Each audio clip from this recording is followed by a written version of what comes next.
Ce tutoriel est consacré vraiment aux débutants qui n'ont jamais mis un pied dans la 3D et qui viennent commencer Cinema 4D, voilà. Donc on va voir les bases de la modélisation, donc les outils principaux à connaître quand on débute dans Cinema 4D. Donc voilà. Alors on va commencer. Dans un tuto précédent, j'ai expliqué l'interface un petit peu, donc si vous regardez, normalement vous ne devrez pas avoir trop de problèmes à me suivre. Donc voilà, là on va aller chercher notre primitive qui est un cube, hop, voilà.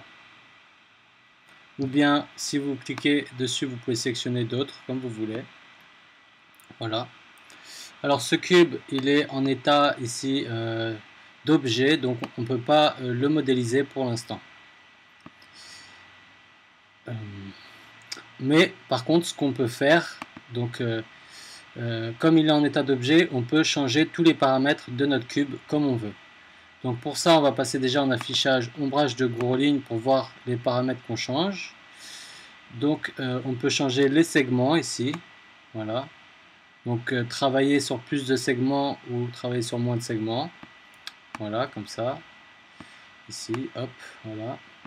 On peut rajouter des biseaux, hop, changer le rayon ou l'intensité des segments, voilà. Hop, voilà. 1, 1, 1, voilà. Excusez-moi, 2, 2, 2 pour commencer, voilà. 2, voilà. Une fois qu'on a réglé nos segments, alors les segments c'est quoi? Ça correspond en fait, vous pourrez travailler sur plus de parties polygonales, donc vous pourrez travailler sur chaque partie polygone ou sur chaque partie de point ou sur chaque partie d'arête. Donc plus vous en ajoutez, plus la modélisation sera précise. Voilà. Ou bien si vous voulez faire des trucs où vous n'avez pas besoin de modéliser beaucoup, vous en mettez pas beaucoup. Ensuite vous pouvez changer la taille, voilà, comme ça.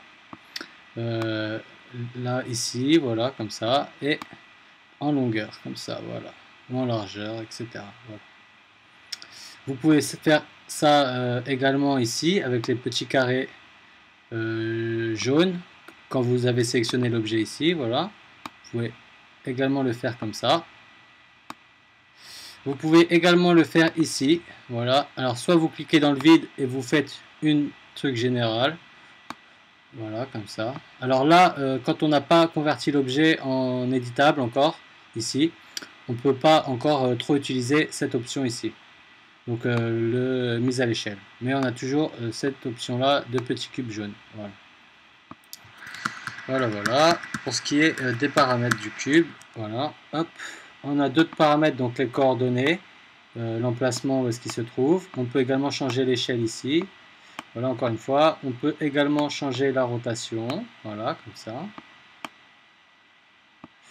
Et on peut faire tout ça également ici, comme ça. Voilà. Hop, ici la rotation, ici le déplacement, voilà. Voilà. Enfin, je ne vais pas me répéter, ça c'était dans le tuto précédent. Même si je suis en train de me répéter. Voilà, voilà. Ensuite, pour commencer à travailler sur notre cube, on va l'éditer. Donc il faut toujours éditer, donc soit la touche raccourci C, ou bien l'icône qui est ici. Voilà. Là, il est passé en petit triangle, donc maintenant, on peut travailler dessus. Donc on va travailler soit sur des points, voilà, soit on sélectionne nos points, soit on travaille sur des arêtes, soit sur des polygones, voilà. Donc voilà. Ensuite on a les outils de sélection ici, voilà, donc on va voir les outils de sélection, donc le pinceau, voilà. Alors on maintient un clic enfoncé et on peut peindre pour sélectionner, voilà. Ou bien on clique un par un, voilà, et voilà, comme ça. Et pour cliquer, et par exemple si je veux celui-là, et par exemple prendre celui-là également, je maintiens Shift enfoncé et je clique sur celui-là, voilà, et ça me sélectionne les deux. Ainsi de suite, je rappuie sur Shift et je clique celui-là, voilà. Et ainsi de suite, comme ça, voilà. Ensuite, dans les options des sélections, on a un outil qui est très intéressant et qui est très dangereux aussi quand on modélise, c'est l'option ici, limiter aux éléments visibles. Donc quand on le coche et que je clique ici par exemple, tout va bien. Vous voyez qu'on n'a rien sélectionné d'autre. Voilà, derrière on n'a rien sélectionné d'autre. Et voilà, on a juste celui-là de sélectionner. Mais par exemple, si je sélectionne, si je décoche cette option, voilà, et par exemple je sélectionne là, tac, comme ça, et ben il faut faire très attention car voilà, ça m'a sélectionné des polygones qui étaient dans ma trajectoire. Donc derrière, voilà, si je sélectionne celui-là, il y en aura d'autres qui sont sélectionnés derrière. Enfin voilà. Donc faire très attention à ça quand on modélise. Des fois on ne fait pas attention et ça nous bouge des points ou des polygones qu'on ne voudrait pas. Ça fonctionne pour les points, voilà, ça va sélectionner un autre point derrière. Ou pour les arêtes, pareil, ça sélectionne d'autres arêtes derrière. Voilà, il faut faire très attention à cette option-là.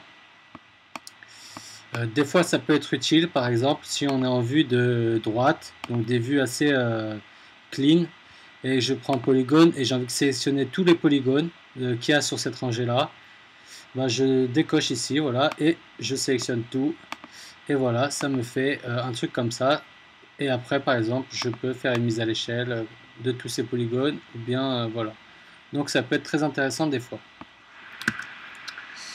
Ensuite, on a l'outil lasso, rectangle de sélection, excusez-moi, voilà. On peut sélectionner des outils, des polygones comme ça, ou des points, pareil. Pour ensuite les déplacer, voilà, comme ça. Les points, pareil. Voilà. Par exemple, je sélectionne celui-là, hop, comme ça. Ça peut être utile, surtout dans les cas, comme je vous ai dit, où on a des vues assez propres, voilà, comme ça, pour aller plus vite, hop, par exemple cela, ou bien la rangée du milieu, ou bien celle-là, voilà. Ça peut être très utile, ou bien sélectionner ces points-là, voilà, juste d'un côté. Là, je décoche également la limite aux éléments visibles, et je repasse là, et hop, voilà, je resélectionne, et ça me sélectionne, voilà, tout cela, comme ça, ici. Voilà. Vous voyez, c'est très important et très utile. Toujours dans les outils de sélection, on a ici, donc on va les retrouver ici, sélection, on a d'autres lassos, etc. Sélection par boucle, qui est très intéressante, donc ça nous sélectionne des boucles. Voilà, hop, cette boucle-là, ou bien cette boucle-là, ou bien cette boucle-là, voilà. Pareil pour les arêtes, ça fonctionne également, voilà, tac, tac, ou bien celle-là, voilà. Ça peut être très utile. Ou bien les polygones, boucle par polygone, voilà, comme ça, cette boucle-là. Enfin, voilà. Ensuite, par exemple, ça, si je sélectionne cette boucle-là, et que j'ai envie de les convertir en sélection de points, j'appuie sur CTRL et je clique sur, je maintiens CTRL enfoncé, je clique sur le point, par exemple, et ça passe ma section en mode point. Si je veux la convertir en mode arrête, CTRL et hop, je clique sur arrête et ça me convertit en arrête. Pareil pour polygone, hop, et voilà. Donc on peut drifter comme ça aussi, également, c'est sympa. Voilà. Ensuite, par exemple, là, on a la sélection également de remplissage. Donc ça va en général avec la sélection par boucle. Voilà, je sélectionne cette boucle-là, par exemple. Et sélection de remplissage, c'est-à-dire que soit je sélectionne tout ce qu'il y a là. Donc voilà, je clique, hop, ça m'a sélectionné la partie qui était là. Ou bien je sélectionne toute la partie qu'il y a derrière. Donc soit tout ce qu'il y a derrière, soit tout ce qu'il y a devant. Et là, par exemple, voilà, je sélectionne toute cette partie-là, hop. Si je veux garder cette sélection-là et sélectionner tout ce qu'il y a là également, je maintiens Shift enfoncé, voilà, hop, comme ça, et voilà, également. Et là, donc il nous reste ça, si j'ai envie de sélectionner juste ça, hop, comme ça, ou bien Shift enfoncé, et pouf, je sélectionne tout. Ensuite, on a une autre option qui s'appelle intervertir. Sélection intervertir, donc voilà, c'est la même chose, ça intervertit la sélection, donc tout ce qu'il y a derrière ou tout ce qu'il y a devant. Ensuite, on a une option avec le pinceau ou avec le reste des outils de sélection. Donc je sélectionne ce polygone là. Alors là, attention à décocher l'élément visible. Voilà, je sélectionne ce polygone là. Et si je veux sélectionner tout le reste, je fais commande A et ça me sélectionne tout le reste. ou bien sélection là, sélection, tout sélectionné, et voilà, ça fait la même chose. Voilà un peu pour les outils de sélection. On a sélection par tracé également qui est sympa, mais ça fonctionne que avec les points ou les arêtes. Voilà, sélection par tracé ici, et je peux tracer comme ça, voilà, hop, avec les, hop, et ça me fait une sélection de points, également avec les arêtes, hop, comme ça, comme ça, comme ça, hop, et voilà. C'est pas mal également. Voilà ce qui est pour les outils de sélection. Ensuite, les outils de modelage. Là, je vais sélectionner par exemple cette face là et je la supprime. Pouf, voilà. Pour reboucher la face, donc pour reboucher cette face là, je vais aller dans maillage, outils de commande, et là on a les principaux outils de modelage. Donc pour boucher, on va fermer le trou polygonal, voilà. Je m'approche du trou qui est ouvert et pouf, voilà ce que ça nous donne, et je clique et voilà, ça nous a fermé le trou.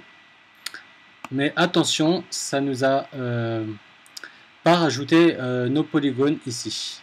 Donc pour pouvoir les rajouter, on va dans maillage, commande outil, couteau, et avec l'outil couteau, on peut couper et faire des nouveaux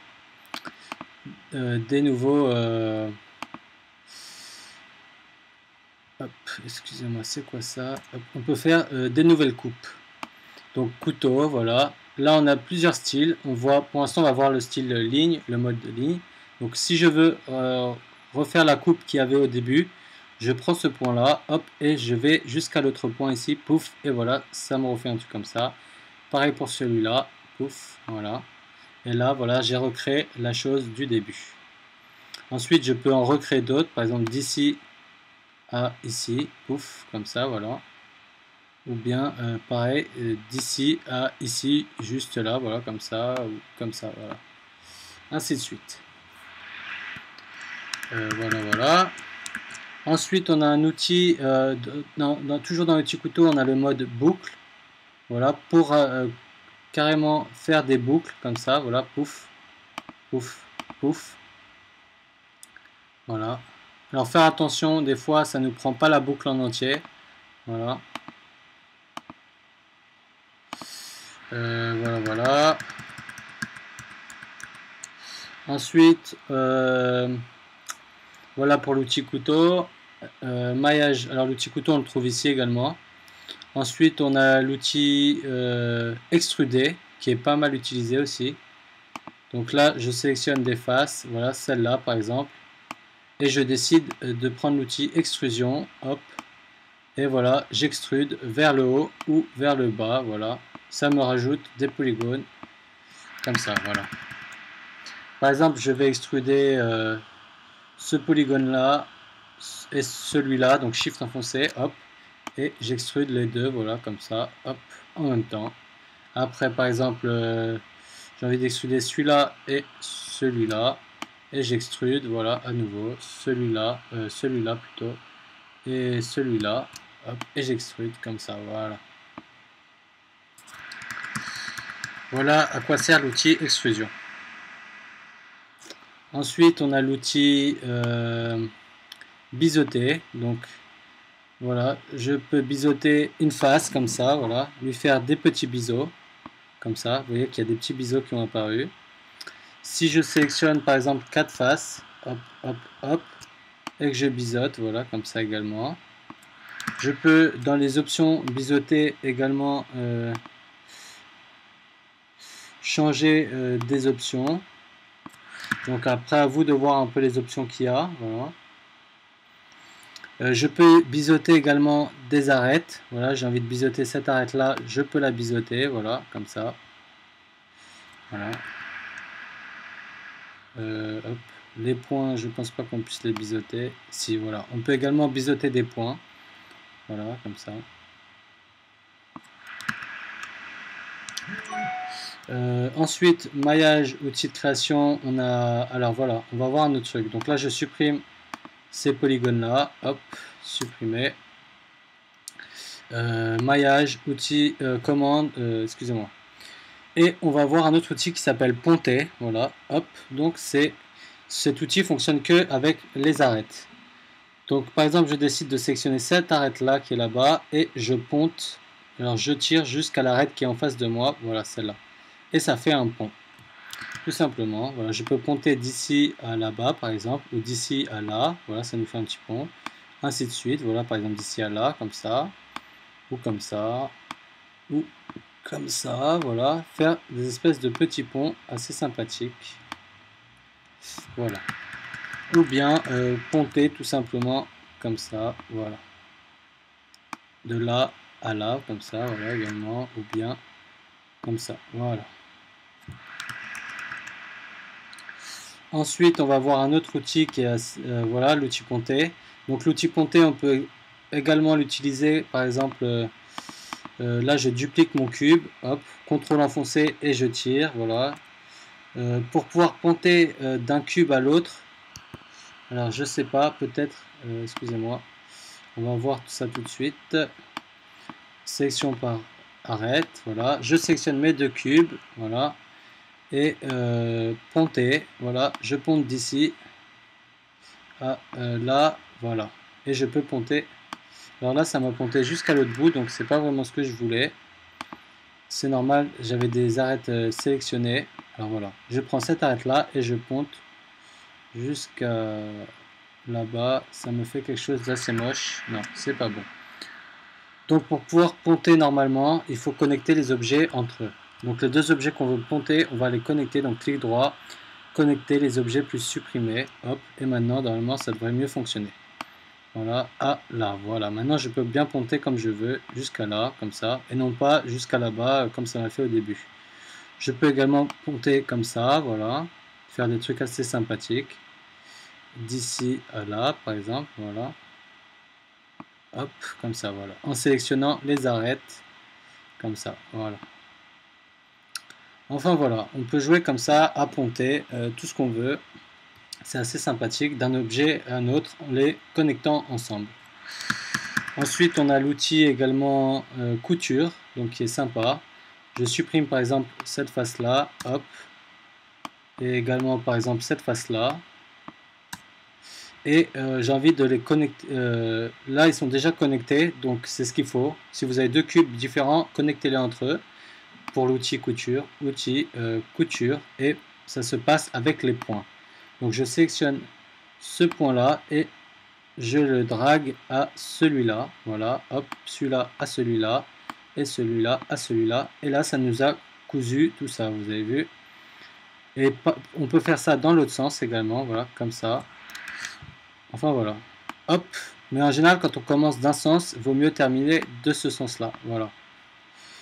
Voilà, et ensuite, voilà, on peut faire tout le tour comme ça du cube.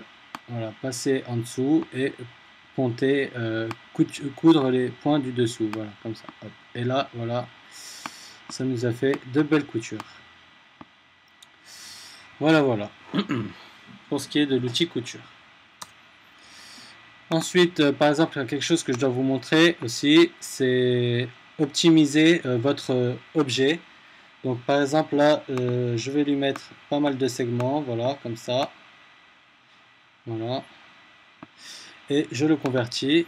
Voilà, je prends quelques polygones, voilà, je sélectionne quelques polygones comme ça. Je les supprime. Hop. Ceux-là aussi, voilà, pourquoi pas. Hop. Voilà, je les supprime. Et alors là, on a l'impression qu'ils sont vraiment supprimés. Mais quand on passe en mode point, hop, vous voyez qu'il y a encore nos points d'affichés. Alors ça, c'est un truc de Cinema 4D, en fait, il faut optimiser à chaque fois qu'on supprime pas mal de polygones. On n'est pas obligé de faire ça tout le temps, mais à un bout d'un moment, il va falloir le faire. Donc on fait maillage, commande, optimiser, et pouf, ça optimise, ça supprime tous nos points inexistants. Voilà. Et donc il faut bien sélectionner l'objet qu'on veut optimiser pour pouvoir le faire. Et si par exemple je sélectionne ce point-là et que je fais maillage commande optimiser, ça ne fonctionnera pas. Donc il faut faire très attention à n'avoir aucun point de sélectionné, par exemple derrière, caché ou quoi que ce soit. Donc hop, cliquez là, dans le vide, et faire maillage, commande, optimiser. Voilà. Tout simplement. Voilà, voilà. Ensuite, qu'est-ce qu'on peut voir d'autre? Hop, hop, hop. 2, 2, 2. Voilà. Alors, maillage, on va voir les outils qu'il y a encore à voir. Maillage, commande. Fermer, ça on a vu. Extrusion. Par exemple, je sélectionne aussi voilà, un polygone ici. Maillage, outil. Il y a l'outil extrusion interne, excusez-moi. Donc là, ça extrude, mais vers l'intérieur, comme ça, voilà. On peut faire des trucs comme ça. Et voilà, hop, faire un petit truc comme ça. Hop, continuer comme ça, voilà. Et comme ça, voilà. Voilà.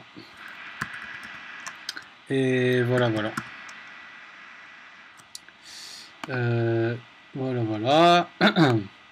Dans les outils, c'est à peu près, on a vu à peu près les bases, voilà, des outils.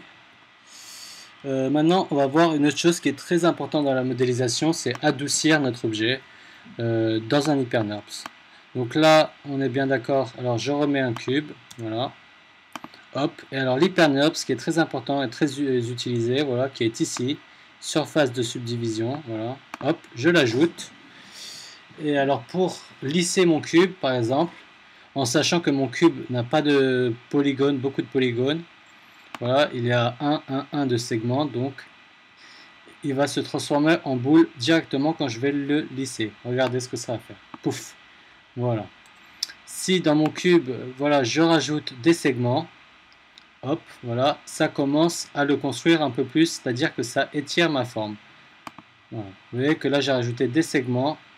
Ça, déjà, ça a étiré un petit peu plus la forme. Voilà, ça la construit un peu plus. Voilà, si j'en rajoute encore plus, des segments, hop, voilà, ainsi de suite, 7, 7, 7, et ça reconstruit un peu plus mon cube, alors que si j'en enlève, voilà, ça me l'adoucit beaucoup plus. Vous voyez? Ensuite, dans subdivision ici, on peut adoucir encore plus ici, voilà, dans la vue et également dans le rendu, voilà. Hop.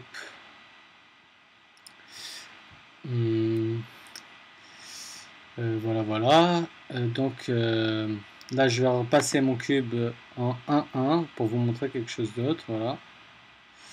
Voilà, comme ça. Donc pour pouvoir travailler sur cette subdivision, il faut bien sûr le convertir, voilà, hop. Une fois qu'il est converti, on ne peut plus changer au segment. À part, il y a une solution, c'est d'aller chercher l'outil couteau, voilà, et par boucle, couper par boucle, en mode arrête par exemple. Et là, si je veux changer un peu la forme de ma subdivision, donc regardez bien, quand je vais faire une coupe ici, on a toujours notre carré qui est affiché, donc ça nous aide beaucoup. Alors que notre carré s'est transformé en rond, mais on a toujours notre carré d'affiché. Voilà, je fais une coupe ici, hop, et vous voyez que ça a étiré la subdivision, c'est en train de reconstruire mon cube. Voilà. Pareil, si j'ai envie de ici à peu près, hop, voilà, comme ça. Si je veux reconstruire mon cube, j'en fais une ici, une ici, une ici et une ici, par exemple. Voilà, ça, déjà, ça a reconstruit mon cube un petit peu. Voilà. Voilà comment gérer un peu la subdivision, voilà, pour la transformer comme bon nous semble. Voilà. Voilà, voilà. Alors, qu'est-ce qu'on va voir d'autre? Voilà. On va reprendre un cube, hop, on va le convertir, on va l'agrandir, voilà, cette face-là, on la monte, voilà, comme ça. Alors, je le glisse dans un subdivision, dans un HyperNURBS, voilà, hop, et ça me donne ça. J'ai envie de créer une espèce de bocal, on va dire ça comme ça. Je prends mon outil couteau, et par boucle, toujours, voilà, je fais par exemple une boucle ici, pouf, comme ça, voilà, comme ça j'ai étiré ma scène. Vous voyez que mon cube est comme ça, mais si je veux le rendre un peu mieux, hop, voilà, je fais ça, et ensuite je peux par exemple supprimer cette polygone là. Vous voyez que celui du milieu est tiré tous les autres. Si je supprime, voilà, ça remet les choses assez propres, comme ça, voilà. Cette subdivision, comme elle a 2, je peux l'augmenter, ouf, voilà. Et ça nous fait quelque chose de très propre, vous voyez. Si je veux donner une forme encore à tout ça, alors des fois c'est bien d'enlever la subdivision pour travailler sur l'objet, et des fois c'est bien de la remettre ici, comme ça, voilà. Là je reprends l'outil couteau, hop, je passe en arrête, je sélectionne mon cube, voilà, et par exemple je viens de faire une forme abstraite, je vais, hop, ici, comme ça, hop, et une autre ici, je sélectionne par boucle la boucle du milieu, et je fais une mise à l'échelle très légère, comme ça, voilà, hop, et voilà, ça nous donne un truc assez abstrait, comme ça, voilà. Je peux également sélectionner l'autre coupe que j'ai faite ici, par exemple, la remonter un petit peu, ou la descendre, comme bon nous semble, voilà. Augmenter son échelle, voilà, vous voyez, alors qu'on est parti d'un cube, voilà, tout simplement. Ça nous fait des choses assez sympathiques, voilà. Je peux également, pour affiner tout ça, reprendre l'outil couteau, hop, et par exemple faire une découpe ici. Alors pourquoi ça ne fonctionne pas là, le couteau? Car il y a cette boucle sélectionnée, donc il faut désélectionner cette boucle pour pouvoir l'utiliser, l'outil couteau, voilà. Et ensuite maintenant, voilà, je peux, hop, vous voyez, affiner tout ça en faisant des trucs comme ça, voilà. Et là j'affine vraiment mes arêtes et tout ça. On n'est pas obligé d'en faire autant, mais voilà. On peut, voilà, comme ça affine le tour, comme ça. Je peux par exemple également affiner le tour là-haut, ici, pouf, mettre 3 comme ça, en général on en met 3, et prendre sélection par boucle, sélectionner cette boucle là, et faire quelque chose assez sympathique, comme ça, voilà, hop, et voilà ce que ça nous donne, des trucs comme ça, voilà. Donc voilà à peu près l'HyperNURBS, à quoi ça sert, et comment déformer tout ça avec l'outil couteau. Voilà, voilà. Également, vous pouvez faire par ligne, voilà, hop, cliquez là par exemple, et coupez là, paf. Ça ne fonctionne pas parce que j'ai sélectionné des arêtes là-haut. Recommencer, et par exemple, paf, voilà, ça nous change la topologie, le maillage, enfin, etc. etc. Ouf. Et que ça change la topologie, voilà, ici comme ça. Voilà, voilà, tout simplement, hop, d'ici et là, comme ça, hop, voilà. Et ça nous fait des trucs comme ça, assez sympathiques, etc., etc. Voilà, et si j'enlève l'HyperNURBS, voilà, notre objet, à quoi ressemble notre cube si j'enlève l'HyperNURBS, voilà, ça ressemble exactement à ça. Et si je mets un HyperNURBS, pouf, voilà, ça se fait comme ça, tout simplement. Donc ça adoucit les lignes. Plus vous aurez de segments, donc comme on a vu au début, les segments, c'est-à-dire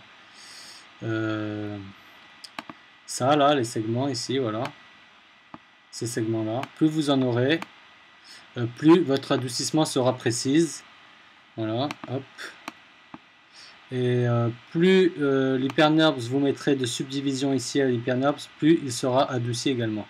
Mais en général, si vous allez au-delà de 4, Cinema 4D va ramer, voilà. Donc voilà à peu près tout ce qu'il y avait à savoir pour les bases de la modélisation. Donc là vous avez les primitives, voilà. Donc voilà, on va pas s'attarder là-dessus. Ça c'est vraiment les bases que je vous ai montrées. Voilà, voilà. Les outils de sélection et les outils de création. Voilà. Donc voilà, j'espère que ce tutoriel aura plu aux débutants. N'hésitez pas à aller voir mes autres tutos qui sont assez simples à suivre. Voilà, vous en apprendrez davantage. Merci de suivre, de vous abonner. Et je vous dis à la prochaine pour un nouveau tutoriel. Bye.